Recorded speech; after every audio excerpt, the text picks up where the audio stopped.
What's going on, you crazy sons of bitches? We're gonna get the start showing. See, this is why we can't have nice things. We're gonna get the show started here in a few minutes. So shout out to everybody that's in the chat right now. OVO King, Big Blue in the Bronx, Jaden. What's going on with y'all? Hope y'all having a great day. We're gonna get it popping here in a minute. Hold on a second, y'all.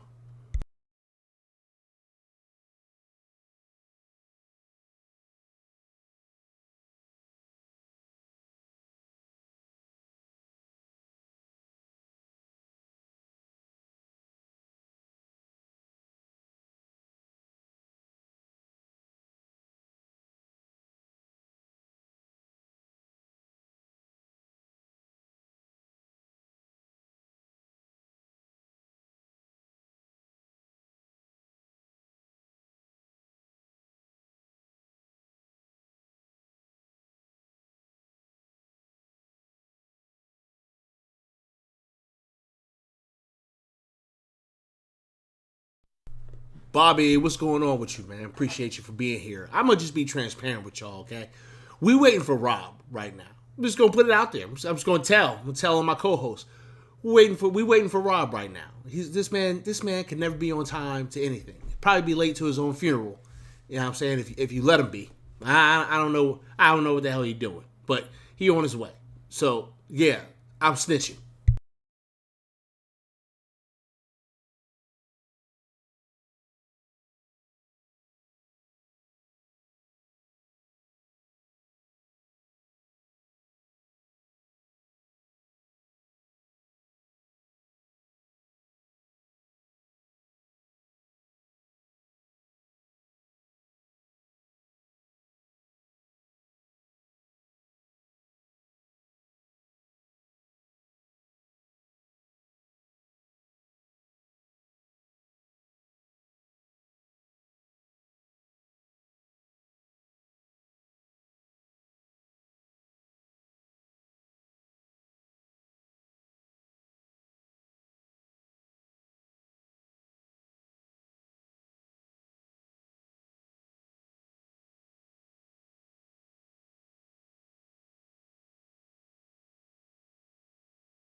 All right. Well, there's too much silence. There's just there's just way too much silence.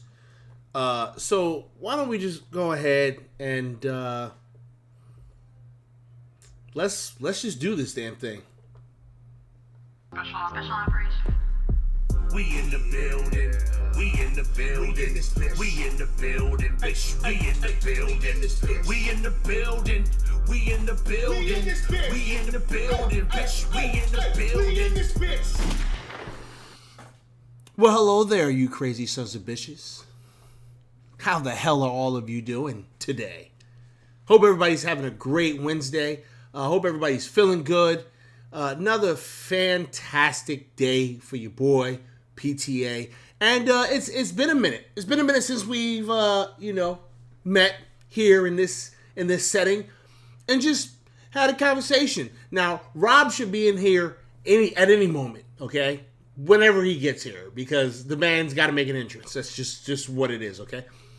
But yeah, things been going pretty good for me. Last week obviously we didn't do a show. The reason why we didn't do a show was a couple of reasons. Okay, for one, last week I was celebrating the anniversary. The Korean and I, we were celebrating our anniversary, 7 years deep of being married and like 11 years of being together. So yeah, we got some time invested. So a little bit busy last week. Wasn't able to really get any content. Wasn't really able to jump up on here for the live or whatever. But hey, we here, and that's all that matters. So listen. When Rob comes in here, he's gonna want to do his spiel, and I'll let him do his spiel. Like whatever, Rob. That's what you want to do. So we'll let him do. OVO King is giving me the business right now. You know what I mean? Hey, it is what it is, man. Is this Rob's cool? I mean, I don't listen. Big Blue. I don't know, man. I don't know, man. He called me in a panic. Hey, I'm on my way. I was like, all right, man. He sounded like he was out of breath. So I mean, who knows what Rob was doing? You know what I mean? I'm just saying the man was a little out of breath when he called me right before I hit go live. So take with that what you will, man. Oh, and there's Rob. Rob's in the chat. Hold on a second. Let's just get this man up in here. Hold on. Boom, there we go. Oh, well. The man finally shows up.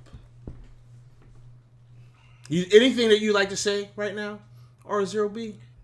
Absolutely. Oh. What I'd like to say is, finally, PTA and R0B have come back to YouTube. Now, your YouTube tag team champions. That's us. That's me and this guy. Yeah, that's us. That's us. Yeah. This guy. Yeah. He's over there. That guy right there. That way. Have a show that the millions and millions of YouTube fans are going to enjoy. Now, your YouTube People's Champion had to clean up some crayon that his daughter got into and put all over the walls and her furniture with a magic eraser. And yes, I ran up and down the stairs and I was a little bit out of breath because I'm out of shape. As you can clearly see, I'm out of shape. Good God. But round is a shape. Don't worry. Okay. Getting back into the gym. Yeah. We're going to lose the weight. Okay. Okay? All right. But tonight, we're going to be talking free agents. We're going to be talking draft. We're going to be talking expectations. We're going to be talking about, do we dare bring back the bold predictions? No. We're going to wait. Wait. We're going to wait on that. Whoa, that's a lot. I know. It's too much. That's a lot. Too much. You said a lot of things. I did. Now, sit back, enjoy the show, ask your questions, troll away, because there ain't no way. And the tag team champions mean there's no way that you will not leave without a shadow of a doubt being entertained. Because to be the man... No. No, that's not it. No! That's not it. No, that's not it. This is it. Yeah. What you gonna do? No. Wait. Let me try because I've been practicing. You've been practicing? Yeah, let me try. Go ahead. Now can you dig that? That's not it. Whoa. That's not it either. Oh. That's not. Oh. This is it. Okay. Gold. No, I mean that one's provocative, but I don't think that's the right one. I mean that gets me feeling some type of way, honestly. Yeah. This is it. Yeah. If you smell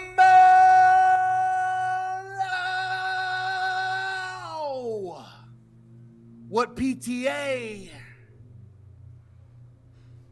and R0B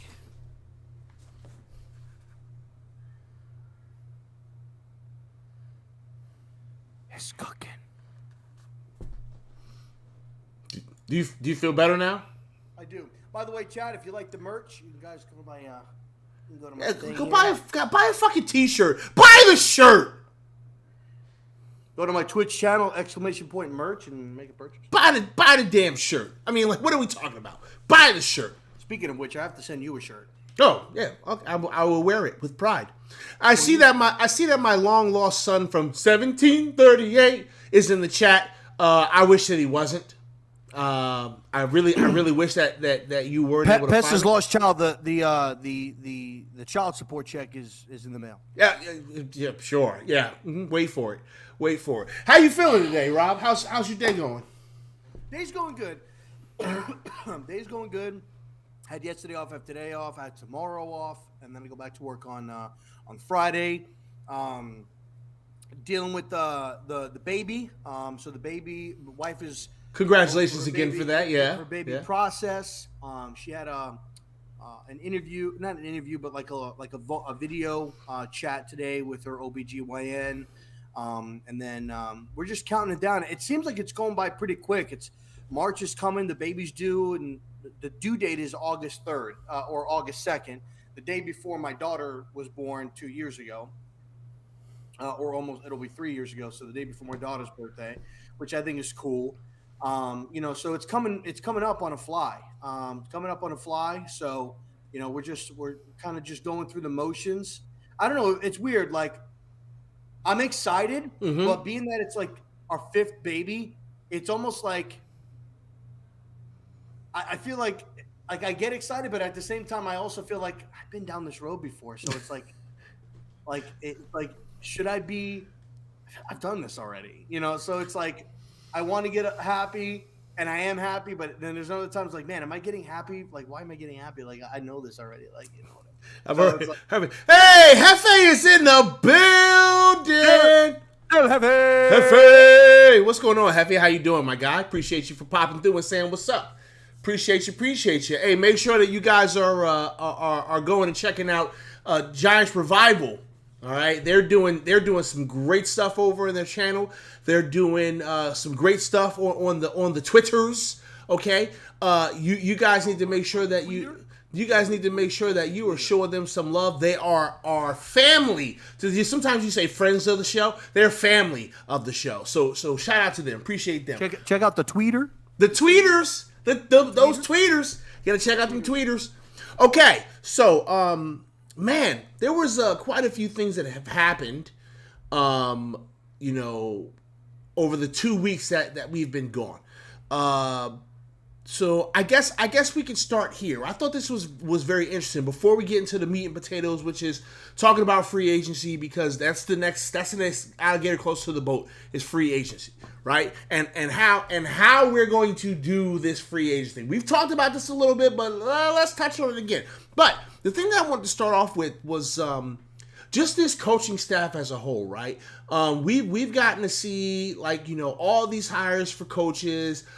We see that they brought in a analytics, one of the analytic guys to be a game manager, coach, or whatever the case may be. They've got a coaching operations, a head of coaching operations who is a female with a lot of experience. A lot of knowledge. She's been involved with the game for a very long time, so I think that's dope. I know a lot of women who know they football. And man, I think it's awesome, right? That we're starting to see a trend of more female coaches across the league. I believe San Francisco was the first team to have like an official. This is a female coach. She's a part of our coaching staff. Well, now the Giants. I think the Bucks have one too. They might. I think the Bucks have one. They might. A special teams coach out there somewhere. Yeah, so I personally think that's really cool, man. Is there awesome? Was there anyone that stuck out to you in regards to any of the moves up to this point for the coaching staff? No, not really. I mean, I think it's great. And the female coach that we brought in, she's an offensive assistant. So that's right below, like almost potentially becoming an offensive coordinator. Right. Potentially. Right. That's kind of like Mike Kafka, like what he was. He was a quarterback's coach, assistant, and stuff like that. So that's really good. No, I mean, I think I think we did a good job. I don't particularly, have an issue with anybody that we brought in. I think Wink is going to do a good job. I'd like to see what we're going to do to bring in some different type of players. I think that's a big reason why, as of late, you've been hearing Kayvon Thibodeau talks about us drafting him potentially being our first pick. Which at the point, there's even pictures of him wearing number 5 and being in a Giants jersey and everything like that on Twitter, which I know he plays end outside linebacker, wouldn't be upset about it. No. Wouldn't be upset about it. I personally would think that I'd like to see more of a veteran guy coming in to help out with Azeez Ojulari, Ellerson Smith, and see what they were able to do. And then maybe you go when you look in the draft, unless I know that this draft is big on defense. There's a lot of defensive ends, a lot of outside linebackers, a lot of defensive guys, and a lot of offensive linemen too. So, I don't have a big issue with the coaching staff. I just hope that we can get the pieces so that we can not expect a lot of big, but progression. I want to see that we've got the players and we're like, okay, all right, I like what I'm seeing out of this group. I can see it, okay, and I just want to see our team compete. That's really what I don't want us to get blown out. I want us to be out there and being like, yo, like, this team can hang a little bit. Like, this defense made it tough on us. This offense was challenging at times. Yeah, we won, but man, I mean, that's what I want to see. Yeah. Well, so I think that, hey, the New York Revival slides in and hits us with a dab. I appreciate that. New York Revival, make sure you go and you sub their asses up. You find their asses on the Twitters, okay? And, yeah, man, show them some damn love, man. Family of the show. So, okay, speaking of getting the pieces, did you get the opportunity to catch the Day in the Life episode 1 that the Giants put out? I did. I watched that today. Okay. And what were your thoughts on that? I gotta say, man, first off the bat, I really like Dabes. He wants everybody to call him Dabes. Dabes, That's yes. right, Dabes. I'm with that. Yeah. I really like the persona that he brings. I really do like that. I think it's one of those guys that you meet and you're like, wait, is he being serious or is he joking or is he being like? It's almost like you feel like he's like joking, but he's taking a dig, but he's really not. He's got a personality that I feel is perfect to be the head coach in New York. I feel like he's going to answer the media's questions, but he's also going to be like, why you ask me a stupid question like that? Like that type of deal. I like it. I like the energy he brings. I like the way that he speaks. I like his vision. I like what he wants to do. And he said it. He's like, we're all in this together. Obviously, he was talking about titles. At the end of the day, we all have one goal, which is to hoist the Lombardi trophy. He's like, scouters are going to scout, management's going to manage, analytics is going to do analytics. He's like, but we all need to work together and have the same goal, have the same vision, have the same idea. And how today can we make the Giants better today? Not this week, not the next 2 days, one day at a time. And I like that. Tackle it one day, because there's a lot of work to do. There's a lot that needs to get done. And to try to put like a span on it, and like, all right, this month or this week, we need taking it day by day, I feel would be better for them, to the point where now they're relaxed, they're cool, and now they can start looking to future. Now they can start taking that pressure off a little bit. So I like it. I liked it. It was great. It seemed like Joe Shane kind of knew where he was going. I didn't hear a GPS in his Jeep. So he was making the turns and driving. I'm like, oh, you're familiar, and everything like that. But he's got a long history. Was from Indiana, which is a small state. There's not really, much there. Obviously, you've got the Colts. You've got basketball. Notre Dame wasn't that far away. Mm-hmm. That's where he was going. Yep. And obviously the Bears that are, pretty much like you could be 2 hours away from Chicago, Yep. no matter where you are in Indiana, pretty much. Yeah. To watch the '85 Bears play. He's been around the league for a while. He's been doing a lot of different things, learning from Bill Parcells, being a scouting, working his way up the chain. I like that. I like the fact that he knows almost every single department. And I like it. So I'm excited to see how more. I would love, to be honest with you, and they'll probably never do it. I would love the Giants to be on Hard Knocks. Yeah, that would be cool. I would love to see that. We've seen the Browns have been on there twice. The Cowboys have been on there twice. I don't think the Maras would sign off on it. No, no, they would not. No shot. No, but I would love nothing more than to see It'd Hard be Knocks. awesome. Just to see that. I want to see what it's like on the field, the practice field, Yeah, in the meetings room. What are they sitting down? What are they talking about? I'd love to see that uncut shit. Yeah. Shout out to Super Taj World. What's going on, Taj? How you doing? So I watched it, right? I actually watched it a couple of different times. I watched it the day it dropped. I watched it a little bit later on, and then I watched it again today. I just kind of wanted to watch it to see if I would feel anything, right? And I'm going to be completely honest with you, okay? I'm going to be completely honest with you here. As I watched that, each single time, I kind of felt nothing, okay? Like I kind of didn't feel anything. I thought Dabs saying call me Dabs. I was like, okay, that's cool, man. That's nice.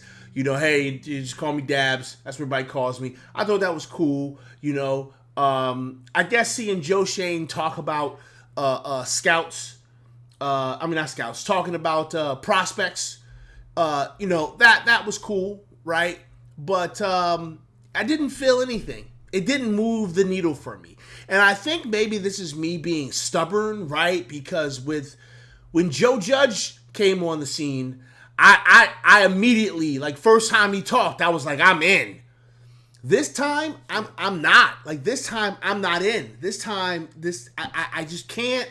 I can't buy in to this staff and to this team blindly anymore. Like, they have to show me. You got to show me.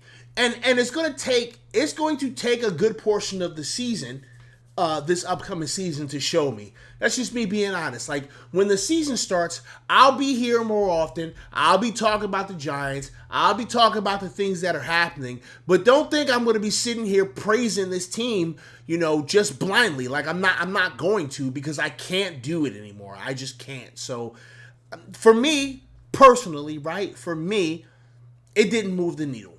But it was cool to see. It definitely was cool to see, but it didn't move the needle.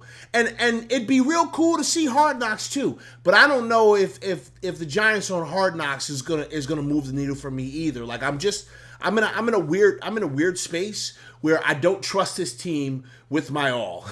Like, they have some of my trust, but I don't trust them, indefinitely. And so that's kind of where I'm at. Yeah, that's kind of where I'm at. That shit didn't move the needle for me. I was like, that was cool. And in fact, I believe that on the Giants video, you will see that I commented on it. And the comment says something like, okay, cool. Can we win games now? Like, yeah, but the comment is there. If you go on that video, if you go to the Giants video and you go into the comment section, you will see that I commented on it and was like, yeah, because that was my first thought after watching it was, that's cool, but we need to win games, bro. I don't care about this shit. Like, I didn't care. Oh, shit. Viz in the building. What's going on, Viz? How you doing, man? Hey, Viz, man. Who the Giants picking in the first round? You got it right last year. Who they picking? You got to tell me. You still got to tell me. I know you making edit videos. Who the Giants picking? Let me know. And while we wait for Viz to answer that question, I've got another question for you. Mm-hmm. Oh, Just Nate is in the building. What's going on, Just Nate? So, have you seen the talks about how upset people are with turf? I've seen a little bit of it. I haven't read a lot of the different articles and a lot of what people were saying. But my opinion on it, and I've always said this, I miss us going to regular, having real grass. I know it's a lot harder to maintain and everything like that. I get it. But at the same point, I feel that in most cases, especially from somebody who played football, I think that, yeah, natural grass can get muddy, and stuff like that and whatnot. But I feel that that's more safe. You got to look at it from this. I think the league really needs to take a look. Point blank and simple, in the Super Bowl, Odell Beckham tears his ACL on the knee that he tore against the Bengals the year prior, or 2 years ago, that he tore, simply just from trying to pivot. You look at a lot of these players this year, last year, and probably you could even go back over the course of the last 10 years of players that have gone down due to non-contact injuries. I have a feeling like we've seen more ACL, MCL, or season-ending injuries than we have since I feel like I've been watching football on a regular basis. Yeah, And I feel that the field has a lot to do with that. Cutting, planting, moving, blocking. I mean, I'm not saying that would have stopped Nick Gates from breaking his leg. That was a bundle up between him getting rolled, and like that kind of stuff is going to happen. Right. Broken bones. But non-contact injuries? Not non-contact soft tissue injuries, yeah, and like, ligament damage. damage. A guy like LaDainian Tomlinson never tore. I don't think he ever tore in the years that he played. He never had a no-contact injury. He had injuries that caused him to like maybe miss some games. Right. I don't think he ever tore his ACL. Guy like Brandon Jacobs never tore his ACL. Ahmad Bradshaw never tore his ACL. Yep. Tiki Barber never tore his ACL. Yep. Now Adrian Peterson tore his ACL and stuff like that or whatever, but I mean that was just a freak accident. But I don't think that was a non-contact. I think he was hit. I think he was hit. And that's what caused him to tear his ACL. So they really need to look deep into this and figure out a way to change the field conditions, because I do feel that the field conditions are causing a lot of no-contact injuries, which I feel ultimately are causing teams, because if your big-time player goes down, now what are you going to do? Yeah. You know what I'm saying? Like, it's a problem. It's a 100% problem. It's a problem. Say Joe Burrow tore his ACL dropping back and trying to make a cut to get outside the pocket, and he tore his ACL. That's your season. You guys aren't even making the playoffs and going anywhere, without Joe Burrow. No shot. You could say the same thing about Kansas City. You could say the same thing about the Packers, about the Bucks. You could say the same exact thing. Hell, Russell Wilson broke his finger, and they didn't even make the playoffs, and he didn't even have a no-contact injury. That's how important these players are. So they really do need to look into it and try to figure out something to make it safer for these players. Yeah, I can always remember, there was this one place that we used to play at. I think it was in high school. I think it might have been it was either high school or it was Pop Warner. But anyway, there was a field that had turf, right? Mm-hmm. But we had always played on grass. Like all the stadiums had grass. And I can remember, and obviously this was way back in the day, so this was closer to AstroTurf than it would be, this natural turf that we have. But I always remembered when we had to go play at that field, we hated it, man, because the comparison between natural grass and well, at the time AstroTurf, which was basically carpet, right? It's like carpet. Yeah. But then this natural turf, right? Because I've played on that as well, and I've always just preferred playing on grass. The impact is better. Your cleats are less likely to get stuck, which is why these injuries are happening, right? Because the cleats get stuck in the turf, and next thing you know, you tweak something, you didn't tore a ligament. So I mean, I've been saying that they needed to get rid of this turf stuff in the first place, because I mean, like, think about this, man. When you're running on that turf, you get tackled in that turf, and those rubber pellets go flying all over the place. Yo, that's not healthy, man. That's a bunch of ground up old tires, man. Like, that's what that is. That's ground up old tires that they put there to try to help cushion the impact of being tackled onto the turf. But that shit is toxic. Like, this shit's not good for you. And I guarantee you that some football player is going to sue the league because he got cancer from the turf. Don't be surprised. Don't be surprised if that happens, because, real talk, it's just shredded old-ass tires. And they're all over the field, going in people's mouths, nose, eyes, ears. I mean, bro, it's time to get rid of that and just go right to natural gas. Natural grass. I agree. 100. You know what? And we say it all the time with life, right? How many times are we always trying to take shortcuts, right, in life when it comes to stuff? I think you've even said it to me before, like, if you're not going to take a shortcut in life to get something, then don't, like, this same situation. Mm-hmm. Like, if you're willing to if you know it's better, it's almost kind of like you put turf on there because you want to be lazy because you don't have to maintain it. You don't have to cut it. Right. You don't have to do anything. Yeah. You don't got to re-sod it and do all that shit. You got to re-sod it. You don't got to do anything. You just cover it up. It's just roll it out, whatever. You don't have to pay people to come out there and cut the grass. But you know what? Like, think about it from this perspective. You just don't want to maintain it.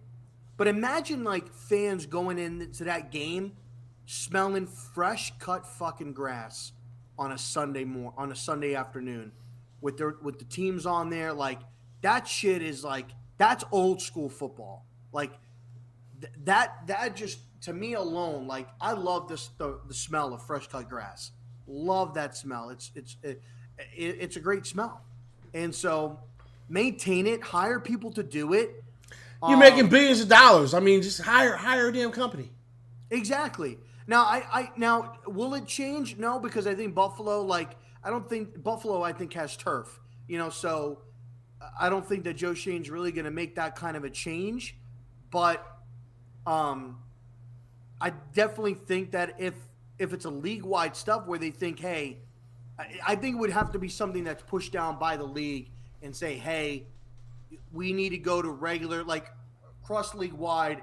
We need to be able to move to this. We need to move to this. This is what we're in agreement to. This is what we're doing to go forward and stuff like that. And the owners need to sign off on it and change it out. It won't take long to cut out a fucking turf field and sod and put. You can get that shit ready in 3 months. Yeah, you sure can.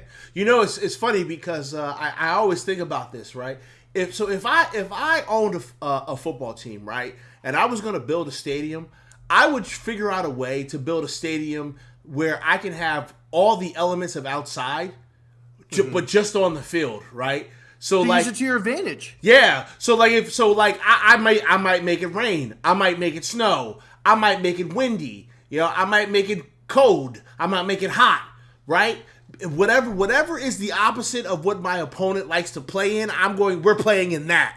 And I've always wondered why hasn't anybody designed a stadium with a weather system in it?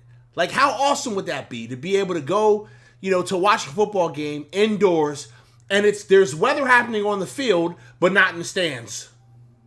I personally think that would be dope as hell. I can see that. All right. I like the fact of being able to use it to the advantage. Like I said, like the elements and shit. Why not?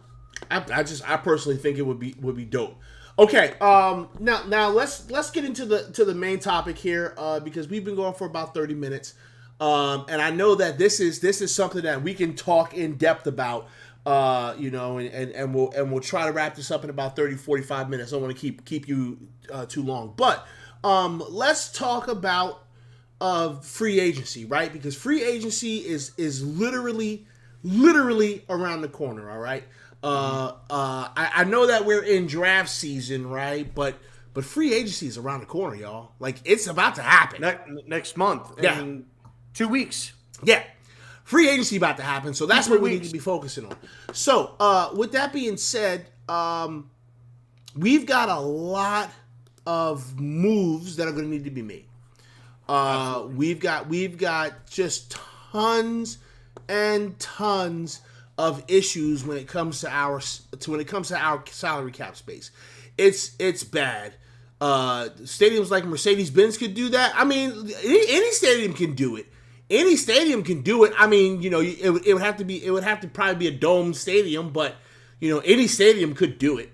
It's very possible. You mean like what? Like making weather conditions? Making weather conditions, yeah. Most of the stadiums could figure it out. I mean, I think it would have to probably be a dome stadium personally, but I mean, you could probably figure out a way to do that shit in the outdoor stadium too. I don't know, but it'd probably be better for you to do it indoors. Anyway, we've got a lot of issues when it comes to our cap. Okay, as it stands right now, our estimated cap space for top 51 is negative $11.5 million. Our estimated cap space that includes all of our current contracts is negative $15 million. So we've got tons of moves that need to be made. Joe Shane did say that he wanted to open up $40 million in cap space. I've seen a bunch of content creators that are doing, breakdowns of hey, this is what we would do. I know Kush did one over at the Hub. I know Mike Too Nice has done one. I know Chris the Entertainer has done one. Talking Giants has done one. I think Clapback might have did one, and I think Giants Rush also have done this kind of content, which is the reason why I don't always do this kind of content, y'all, because there's people that are smarter than me that do it. But we do have to make a lot of different moves. We've talked about some of these moves. But we're just a couple of weeks away from seeing it happen. So, let's just say, because I don't think we need to go over the moves again. Okay, I don't think we need to go over the moves again. We did that last week or the week before that. But let's look at it this way. Okay, we have cleared $40 million in cap. Okay. Yep. Now, in order to do that, we did have to get rid of the usual suspects, right? The Blake Martinez's, the Nate Solders, the Bradberries, right? We had to make a lot of the typical cuts. Probably don't re-sign Evan Ingram. Probably don't re-sign Jabril, but maybe we franchise tag him. I don't know. Off topic, though, I love the fact that Nate Solder has been the only cap casualty out of 32 teams and the first person that was cut from our team. Yes. I just want to say that. Yes. Wish you nothing but the best, Nate. None but the best, but I'm glad. But I am so happy that you were the first notable player that was released, cut. Thank God. And he's out. So, okay, as I said, usual suspects. Usual suspects are out of there, okay? Now, if we go, because I actually have it open here on Spotrac. Now, I wouldn't necessarily say Evan Ingram is out of it yet. We could, maybe, depending on meetings, we could franchise tag him. Yeah, but why would we? That's the thing. So when you're obviously if you cut him, okay, you're going to need to bring in, at that point, you're going to need to bring in a free agent. And when you look at tight ends that are available, Mike Gesicki, Schultz, Njoku, Gronkowski, Ertz, Uzuma, Cook, Ingram is one of those. Max Williams, O.J. Howard. Nerd Cage's in the building. What's up, Nerd Cage? Sorry about that, Rob. Go ahead. No, you're good. Gerald Everett, Hayden Hurst, Will Disley, Mo Ali Cox, Ian Thomas, Jordan Atkins, Durham Smythe, Ricky Seals-Jones, and then Jeff Swain. So when you look at and that's 20 people. So when I look at those 20 people, I'm looking at, okay, who is of equal value from a talent perspective compared to Evan Ingram? You could say Mike Gesicki, Dalton Schultz, David Njoku, O.J. Howard. Mm-hmm. Probably the ones that you could really kind of point out off the top of your head is from an athletic standpoint, Right. that those are the guys equal to him.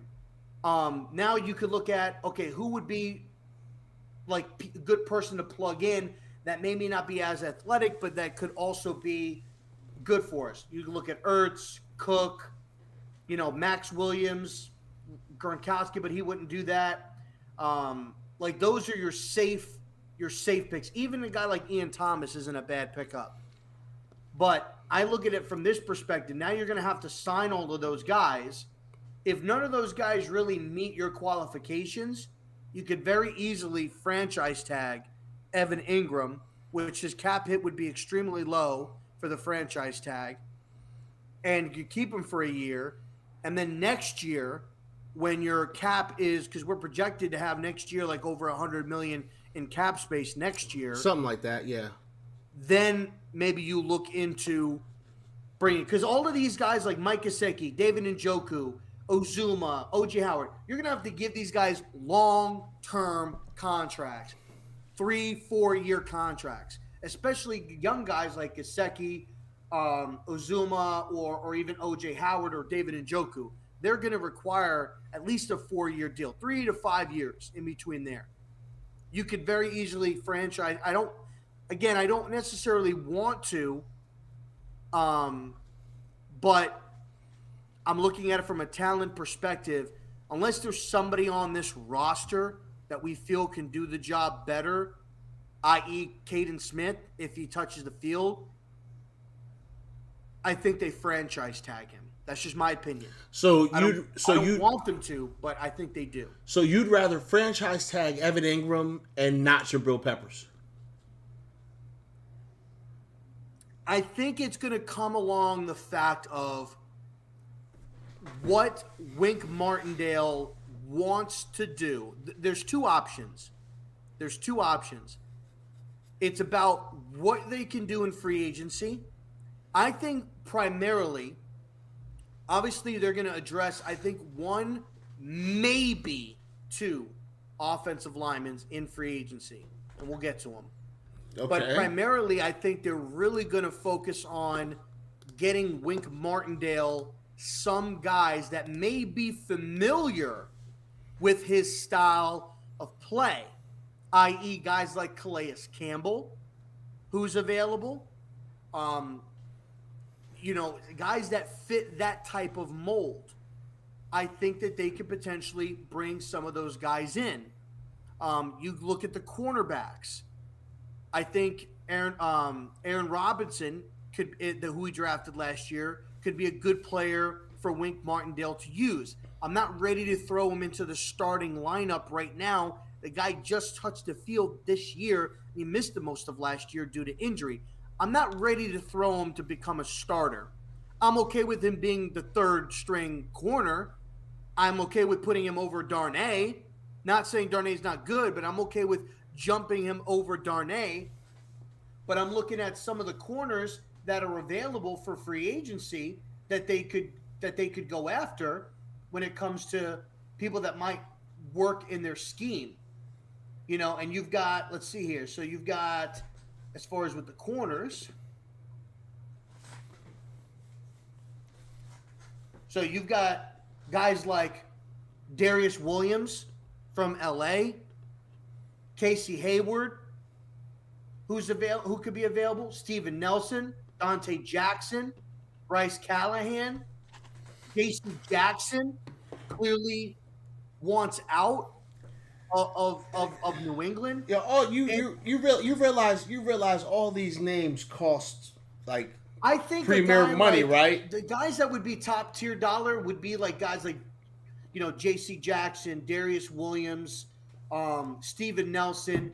But a guy like Dante Jackson, and I'd even go out on reach and say a guy like Stephon Gilmore, who has familiarity with Joe Shane. Joe Shane drafted him, if I'm not mistaken, with the Bills, he's over 30 years old. He's near the end of not necessarily near the end of his career, but he's not the same guy he was 2 years ago when he had all of those interceptions with New England.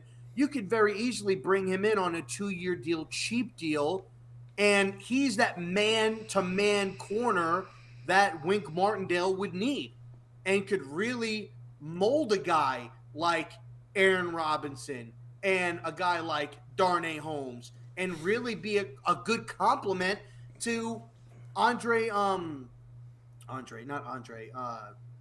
Jackson, who we have. Clearly, we're not going to get rid of Adoree. No, Adoree's not going. No, Adoree's not going anywhere. Mm-hmm. So, and he fits that man-to-man mold guy.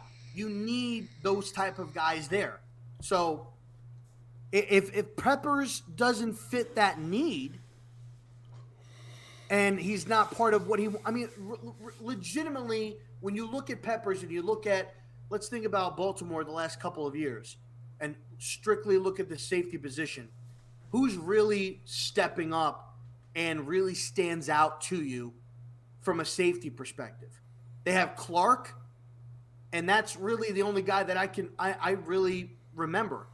But it's the corners that stand out. It's the Peters. It's the Humphreys. Those are the guys that stand out. The safeties are decent, but they're not like these big-time guys. They're really not. The only big-time safety they've had in their franchise history is Ed Reed and Earl Thomas. That's it. That really jumps out to me. So, you've got your Earl Thomas in Xavier McKinney, a guy that can roll the back, run cover sideline to sideline. You can maneuver him around and do whatever you want to do. Can they utilize Jabril and put him on the line, put him in linebacker? Could he utilize his skill set? Probably. But it's you got to kind of – I think it would just be along the fact of who would be cheaper. Would it be cheaper to franchise tag Evan Ingram and maybe sign a guy? Or would it be cheaper to franchise tag Peppers and go out and sign a tight end? Because if you let Ingram grow, you're going to have to sign a tight end. There's no question about it. You have to. Yeah, but are we really going to act like Evan Ingram's a more important piece than Jabril Peppers is, though? I'm not saying that Evan Ingram is a more important piece, but what I will say is for Evan Ingram, he's a type of player from a culture standpoint that you want in the locker room. I think that he's done well with adapting to a lot of the different schemes that have come in. And let's not and here's the thing too. Obviously your product on the field shows, right? The drops, the this and that, I get that. But Daniel Jones was not the only one with 3 offensive coordinators in 3 years. Evan Ingram has been there before Daniel Jones, and he's had almost a new offensive coordinator every single year he's been with the Giants. Not only that, but 2 years ago, Saquon was out, Shepard was out, Slayton was out, and he was the only weapon that they had. He was probably getting a lot of double teams, and he had a lot of pressure on him. Pressure that he was probably not accustomed to having. Now, granted, big-time players step up, and they take on responsibilities, and they put the game in his hand. The only real reason why we hate Evan Ingram is because he dropped the pass against fucking Philadelphia. No, fuck that. I've hated Evan Ingram from the jump. But I think from an adaptable standpoint, you have a guy that I think is respected in the locker room. I think is viewed as a leader in the locker room. I think would come in and embrace Dave's philosophies as a head coach, what he wants to bring to the table. And I think that they could utilize him and his skill set, and maybe finally this is somebody that, I mean, look, at the end of the day, Kafka had worked with Travis fucking Kelce. He did. Okay? And Dave's was able to, when Dawson went down, they had another guy step up and was playing good at tight end with Buffalo. When that guy went down, they had a third stringer that was coming in and making plays. Maybe they could do something with him to get him going. Maybe he takes a hometown discount and they sign him to a 2-year deal. Who knows? I mean, I don't think Evan wants to leave. I think Evan wants to stay. It's about the price. I mean, he probably does, but at the end of the day, right? Are we really willing to give Evan Ingram either the destination for the franchise tag, or B, a long-term contract right now? Like, I don't necessarily know if I see the value in someone like Evan Ingram, especially when we're talking about some offensive minds that are going to probably want to run the damn ball. Who do you think would be more likely that we would sign, Ingram or Peppers? Peppers, we have an angle because he just suffered the season-ending injury. Yeah. So if we give him a contract, it could be a low contract. It could be a prove-it deal. It could be a 2-year deal or a 1-year prove-it deal because he got injured. You could very easily keep both players. And I'm not saying that I want them to franchise Evan Ingram. But at the same point, like, unless you're going to go out and get a big-name guy at the tight end position, and the guys that I think that they could go for, there's 3 guys, is Mike Gesicki, because Shane, did Shane draft him? No, he didn't. He didn't draft him. But would be like Mike Gesicki, but he's going to demand a lot of money. Mm-hmm. Max Williams and David Njoku. So if we take Mike Gesicki out of it, David Njoku and Max Williams are really the only 2 guys. And David Njoku was a guy we wanted to draft. I was going to say I'd be cool with replacing Evan Ingram with David Njoku. I'd take that all day long. I'd take that all day long. And I would too, because I think David Njoku has a good skill set, and I think he just kind of got overshadowed with bad front office moves in Cleveland when they brought in Hooper, and then they drafted another tight end, and then Hooper didn't play, and he played this year, and I think it was just crazy. So I think that you could probably sign Peppers to a 1-year prove-it deal for a low price, bring him back because he got the injury, and say, hey, let's see. Because then next year, say he comes back and he has a great year with Wink, you have $100 million. Throw him a 3-4-year deal to keep him around if you want. And you have McKinney, and you have Peppers that's there if you really wanted to. Wolves, man. There were a couple of real cool mamma jammas in Paris, man. That's who was in Paris. Fucking Wolves, man. It's an asshole. Okay. Now you started talking about the offensive line, which piqued my interest because there are some moves here that I think I'd be okay with some of these moves. For instance, like a Ben Jones out of Tennessee, center, right? I know that we love us some Nick Gates. I love me Nick Gates, I do. Okay, but let's not pretend that Nick Gates hasn't come off of probably one of the gnarliest leg injuries we've seen since Alex Smith. Okay, like let's be honest here. Okay, we gotta be honest. But Ben Jones is someone that I really do like a lot. I also like Ryan Jensen, even though he may cost a little something. And then some of the other people that I like, Mark Lewinsky, who was with the Colts, guard. I think that's someone that we could potentially pick up, and make something happen.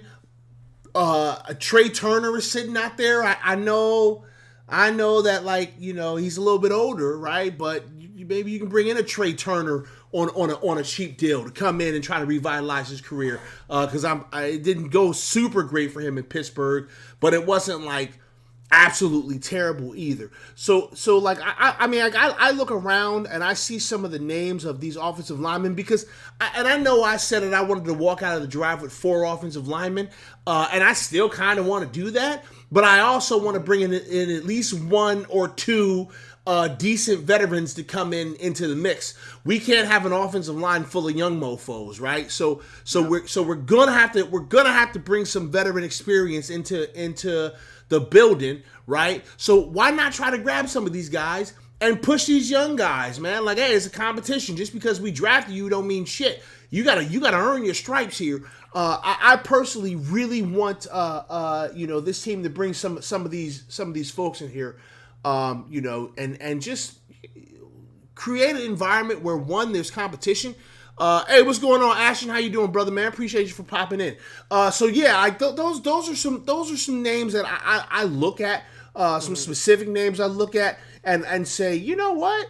Yeah, maybe we can grab that person right there. You know what? Maybe we can get that person right there. Now, obviously, it's going to depend. It's going to really depend on what some of these other teams do in regards to these free agents.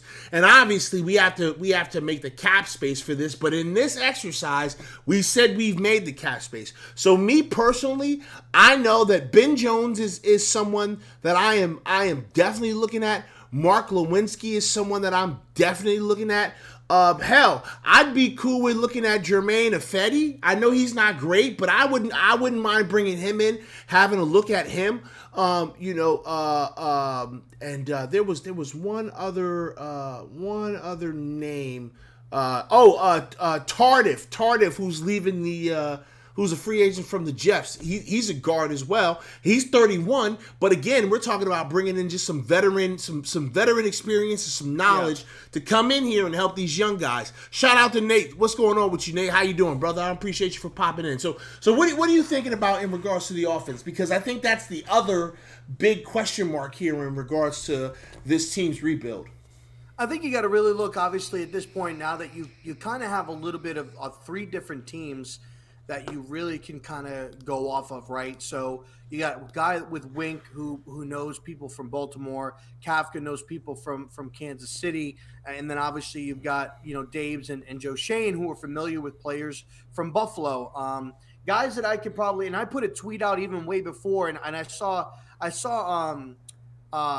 what was it? Fireside Giants. They brought up the names, and as I'm watching it, I'm like – yeah, you probably looked at my tweet maybe, and so because I tweeted these names out a while ago, but names to really kind of keep in mind that I think are good targets. Guys like Laken Tomlinson from San Francisco. I think that would be a nice guy that they could bring in. Ben Jones was another one that I looked at. Quentin Spain, who was with Buffalo from 2018 to 2019. Now you can make the argument, well, why didn't they keep him? Wait! Time out. I'm sorry. I don't mean to interrupt you, but go ahead. Address him. But we got a fucking problem, and that problem is punk ass Billy Mays decided to saunter his smelly ass into my house. Listen here, Billy. I didn't tell you can come here today. I didn't send out a fucking invitation to you, Billy. What makes you think you can just show up uninvited and unannounced? Billy, you sorry son of a bitch? What the hell are you doing here, Billy? Go sit in the corner Billy. And shut. Ew.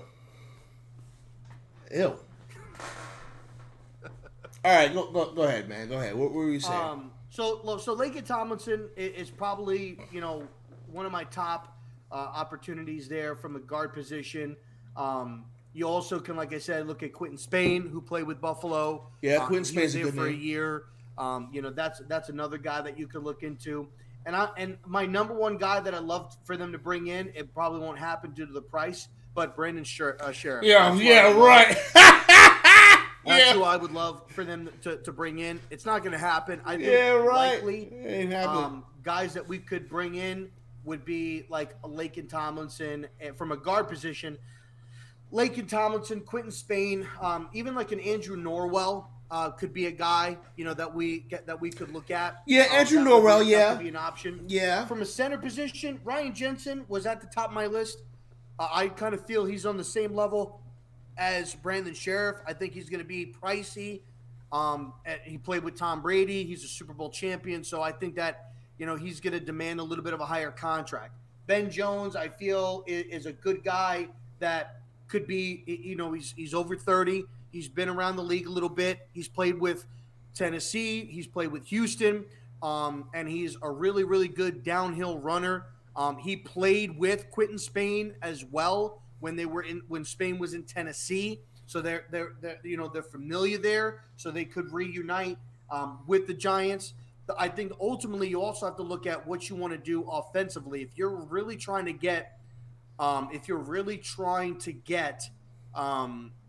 Saquon Barkley going, a guy like Ben Jones, Laken Tomlinson, Quentin Spain, they had running backs that they were blocking for, like Joe Mixon, Derrick Henry, so they know what it's like. Deebo Samuel, you've got these three guys were probably arguably a part of the top 3 rushing teams last year in the National Football League. So you really can't go wrong from that perspective. A sleeper guy for a center position that they could maybe reach out to because he's got familiarity with the Baltimore Ravens is Brady Bosman, who was a center for Baltimore. He was their starter the last couple of years. Wink Martindale may potentially have a relationship with him. The only other guy that I would say would be like Brian Allen from the Rams. Could be a cap casualty due to the lack of money that they may potentially have this year and stuff like that. So they may be looking to replace that position unless they try to franchise tag him or they have the money to re-sign him. But from a guard perspective, I would say Laken Tomlinson and probably Quentin Spain and Andrew Norwell are my 3 guys that I think. Ben Jones, Allen, and Bradley Bosman would be the 3 guys that I would think, that they could potentially look at. I don't see them going after a guy like Orlando Brown. He's going to want to play left tackle, and he's going to cost way too much money.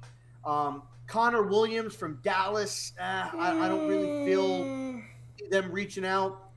You could stretch maybe Alex Kappa or Kappa from Tampa Bay. Yeah, maybe. You could stretch that, maybe. But I think for the safe bet, I think guys like Laken Tomlinson, Andrew Norwell, and Quentin Spain, even though Spain was just in the Super Bowl, they're older guys. So I think Laken is the oldest out of the bunch there. I feel like you can get these guys. I think Laken Tomlinson would be like 3 years, like $23 or $24 million. So, and you don't need to really backload the contract that much because you're going to have a lot of cap space available next year. So it's not going to be that big of a cap hit. But a guy like Ben Jones, a guy like Quentin Spain, and a guy like Andrew Norwell, those are older guys. You maybe to get them on low veteran deals and stuff like that to bring in. Those are who I think we can bring in 1, maybe 2 of those types of players. I don't think we're going to make a lot of moves in free agency. I think we're going to make more cuts than signs. Yeah. Signings. Yeah. We'll probably make a lot of like low grade player signings. Just depth like pieces. that. Yeah. But I feel like I honestly think you're probably going to see, if I had to take a guess, if they don't keep Ingram, I'd say 2 offensive linemen, a tight end, and either an outside rusher or a corner, as I say who we add in free agency. Okay. All right. So the last topic of the night in regards to free agents, because there's other people that we can talk about, and we will save that for the future because there's we could trade. We could trade for players too. And we could trade for players. That's a possibility. And that's something that we will definitely talk about in the future. But we're gonna get ready to get into our last topic. But first of all, I'd like to give this man the attention that he so desperately needs. Viz, shut the fuck up, okay? Just sit in your corner and be a good boy. All right, you're in there, you're in the chat, you're saying a lot of goofy shit. No one's really paying attention to you, man. I know you want everybody to look at you, but it's not always about you, Viz. Okay, that's just what it is. So relax. So okay. Last topic before we get ready to close this bad boy up and get out of here. Quarterback. So, exercise is the same, right? We cleared up $40 million in cap space. Obviously, we're going to use some money on, some positions, maybe keeping some players, maybe keeping some players, maybe getting some free agencies, whatever the case may be, right? So let's say that in theory, we still got about, I don't know, let's say $10 million in cap space. This does not count the money set aside for the draft, but let's say we have $10 million in cap space. Now, obviously, we don't want to pay anyone $10 million to come here, right? Obviously, we want to make sure that we have some money in case something happens and we need to make a emergency signing or some shit like that. What are you doing? Well, the question is, what are you doing at quarterback? Who are you bringing in? What's your plan? What are you going to do? And go. I think what would make the most sense would be Mitchell Trubisky. Although I believe there was a report that came out that he's ready to become a starter again. So that may be hard to do. But one is I want to bring in a veteran guy that is going to push Daniel Jones. I want Daniel to feel a little bit of heat, a little bit of pressure, because I feel like he needs to. And this is the year that you need to squeeze that pimple as hard as you can until it pops, and you find out what you got.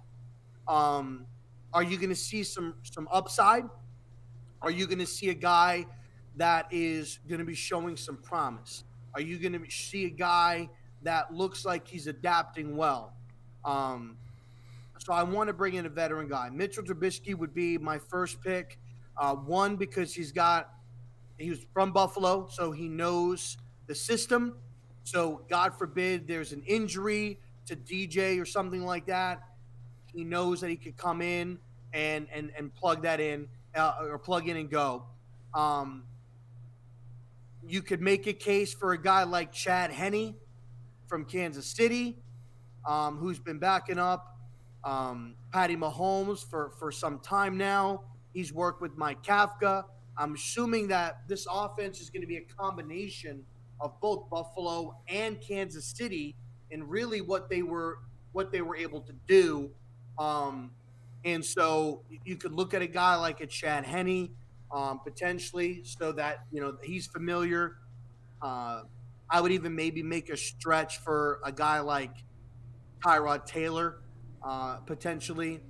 But ultimately, I'm thinking that Mitch would be the right fit, and I think it's just going to be time. If nobody jumps at him I don't think that he's going to get a starting job in the league. I don't think that there's a team that would really go after Mitch to start. So you got to look at what is a good possibility, or what situation potentially puts you in a good possibility that you could start. And the Giants is that possibility. DJ could get hurt. I was getting ready to ask, if you bring Mitchell Trubisky in, do you tell him that it's an open competition for the starting job, or do you tell him that he's going to be the backup? I mean, you always got to say that it's an open competition, because, DJ can come out in training camp and just suck dick. Mm-hmm. I mean, he could just suck really bad and just not pick it up, and not that he doesn't I'm not putting anything against Daniel Jones's work ethic, and that he's the last one out of the building, that his heart's in it, that he wants to win, that he wants to do it more than anything. I don't question that. But you can do all that and just not be good enough. Mm-hmm. You really could. You can. And so when you look at the situation, Daniel Jones is coming off of a neck injury. He's not going to be able to have any contact. If I'm Mitchell Trubisky, I got a quarterback situation there. I got my old offensive coordinator that's there. You've got a guy that worked with Kansas City who's there, who did wonders with Patty Mahomes, right? You know the system. You know Dave's. You know Joe.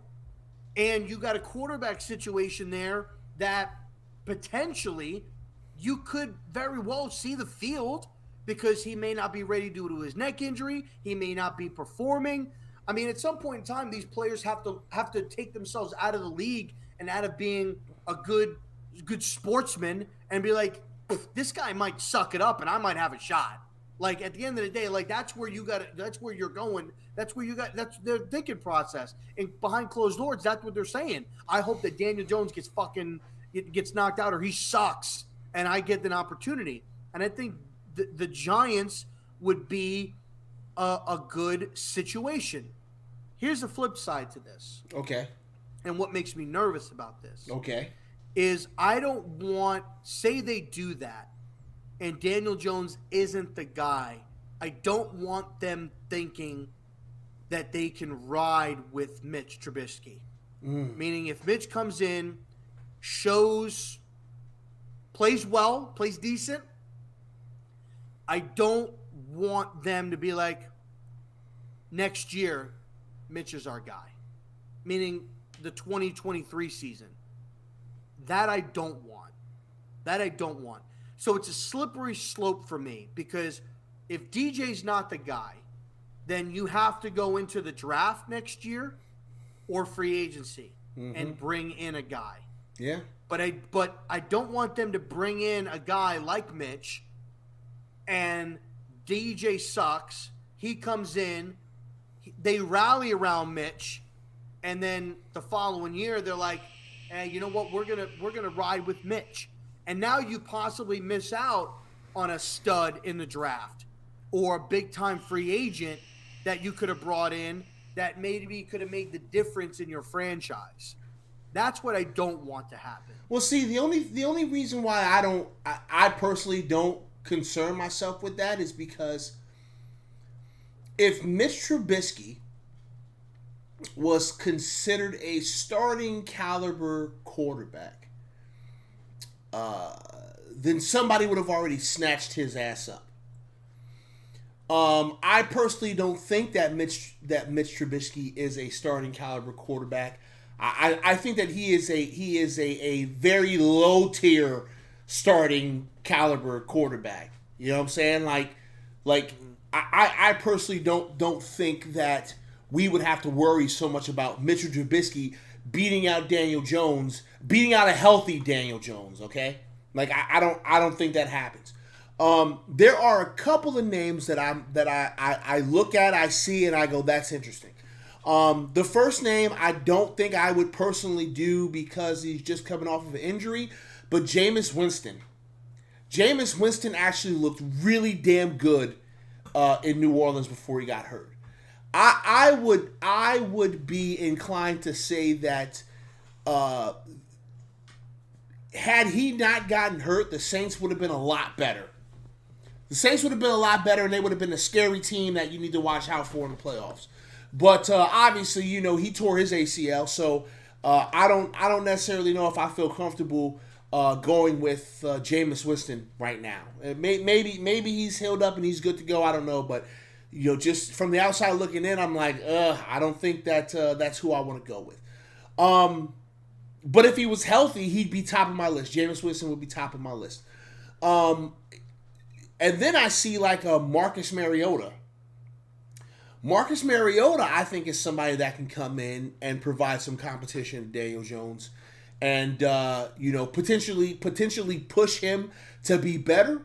I think Marcus Mariota is also another one of those Mitchell Trubisky type of situations where I don't think he's the best starting quarterback, right? But I think he's a low tier starting quarterback in regards to the NFL. So you can bring Marcus Mariota in, and he could be a backup if he doesn't win the job. He could be a pretty damn good backup. I think I'd feel a little bit comfortable with Marcus Mariota being back there. And then here's a name that I'm throwing out there as a backup only. Backup only, right? There is no shot of you coming in here and winning a starting job, but you can come in here and you can compete for the backup job, and that's Colt motherfucking McCoy. I'm bringing Colt McCoy's ass back.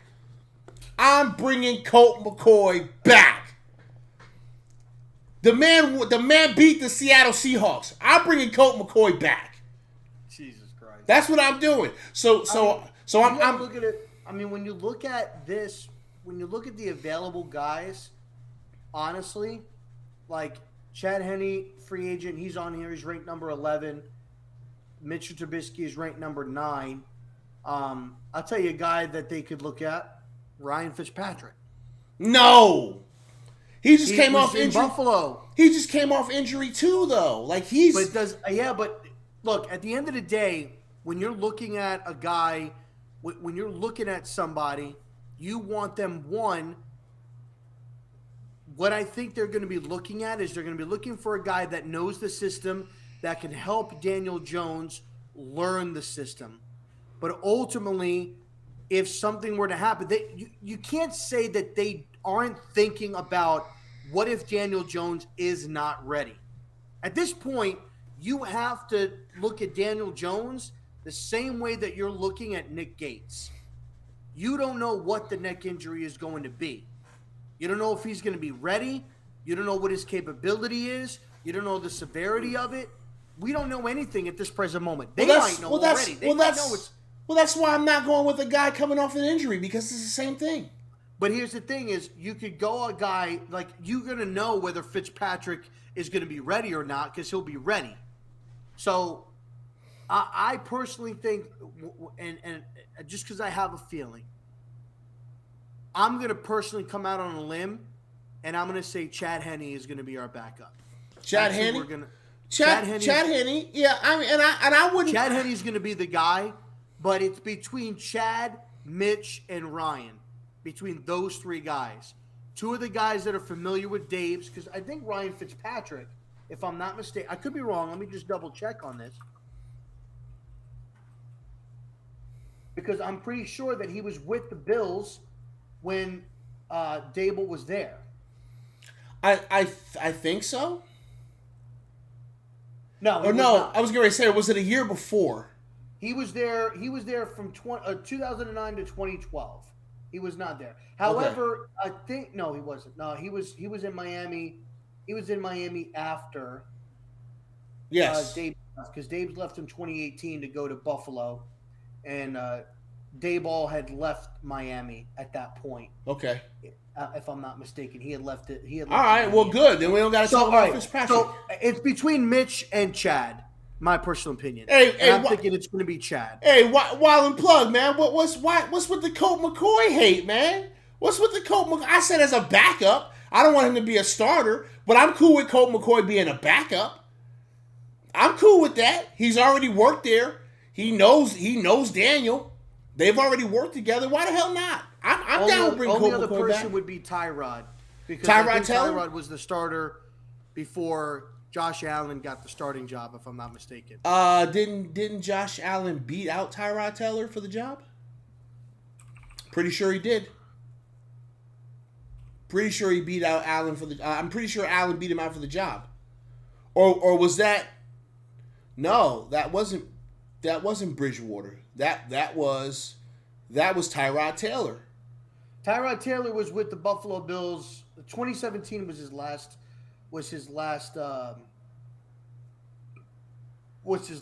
go around with them. Yeah, who did he get beat out by? Wasn't it?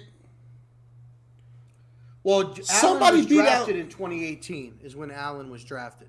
So I think Allen was the starter from the jump. Yeah, Tyrod Taylor wasn't on that roster. I could have swore that he beat out Tyrod Taylor. He left in 2017. Okay. That was his last year. So it's going to be Chad Henne or Mitchell Trubisky. It's going to be one of the two guys, and I'm thinking it's going to be. I think it's really going to come down to which offense is going to be primarily more dominant. Is it going to be Kafka, or is it going to be Dable? And if it's Kafka, then it's Henne. Henne's going to come in and be primarily the guy. But if it's going to be Dave's and they're going to kind of fit in, like it's 50-50 or 75 Dave's and 25 Kafka or whatever, I think it's going to go either way. Me personally, I'm going to say Chad Henne will be our backup, which I'm okay with. Chad Henne's been in the league. He played well. He fucking won a playoff game with Kansas City. I'm cool with Chad Henne. I'm okay with Chad. Okay with him. And not to mention when he was with Miami for a good portion of his career, he didn't have bad years. Like he put on. I mean, he made some. They had bad years, but he didn't make like a lot of dumb plays. Like he had some decent seasons. He was like right at the cusp of being. Average. He was no. I wouldn't even say above. He was right at the cusp of being an average NFL quarterback, which is fine. Sometimes that's all you need is an average NFL quarterback. Yeah. That's okay. That's not a bad thing. Absolutely. That's not a bad thing. I think they're doing it right. Whoever they bring in, I think what they're trying to really do is, I personally think they're going to mold.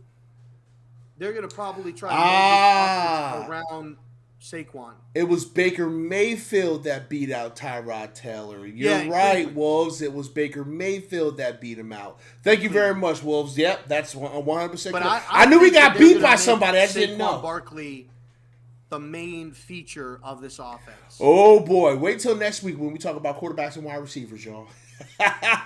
Wait till next week when we talk about quarterbacks. When we talk about running backs and wide receivers. I think next week we'll cover quarterbacks. Running backs, wide receivers, and linebackers. I think that's what we'll cover next week because we got more to talk about. There's way more positions to talk about, but I'm not going to keep you guys here forever. What time are we starting next week? It's either going to be we'll talk about that because we might have to push it to Tuesday, but we'll see. Yeah, it's going to depend on what your life is like, but we might push it to Tuesday next week. Okay. Yeah, okay, cool. So listen, all right, well, with that being said, we're going to go ahead and get ready to wrap up the show. We've gone 1 hour and 20. Man, great conversations, a lot of great points. I appreciate everybody that came into the chat. I already told you, Wolves, a couple of gangster cats. A couple of gangsters. That's who was in Paris. So yeah, Rob, you got anything you got anything coming up between now and next week? I really don't have anything coming up. I know I have not uploaded a YouTube video in what feels like probably about a month. Just been a little bit like kind of with the baby coming, work, and other things and stuff like that. I've really just kind of lost it a little bit. I'm gonna really try to get back into uploading the videos and stuff. And now at the point too, it seemed kind of dry and stale with some of the Giants content. There's really not that much to really I wouldn't necessarily say cover. There really isn't. This is. I mean, there's really not. I mean, I could have covered Wink Martindale and some of the coaching moves that were done, but I didn't. And I feel like it's not that it's not a big deal, but it wasn't like. I didn't feel like it was top news. Listen, I really didn't feel like it was.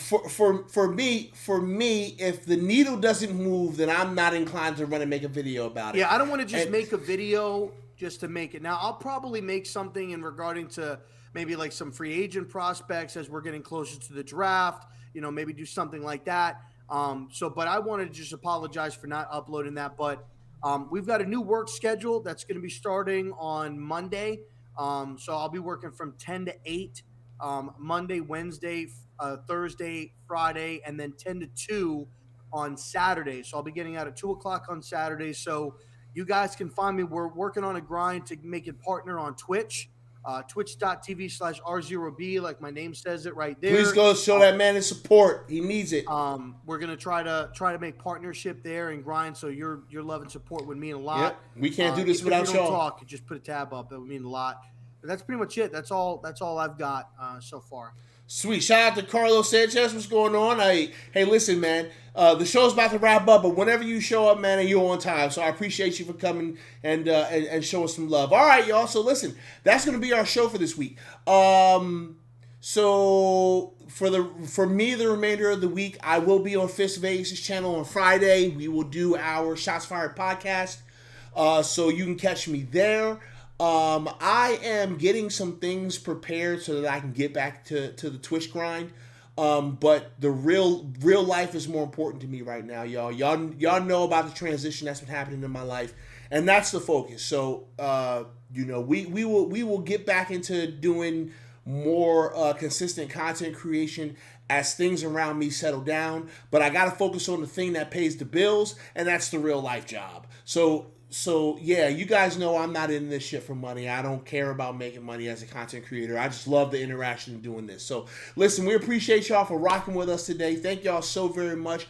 I hope y'all all have a great rest of your week. I'll see some of you over on Fist channel on Friday, and we'll be back here next week. It'll either be Tuesday or Wednesday. I don't know. We'll figure it out, but we'll be back here next week. We got a whole lot more stuff to talk about. So, yeah, I hope you all have a great rest of your day, and we will get up with you guys later. Deuces.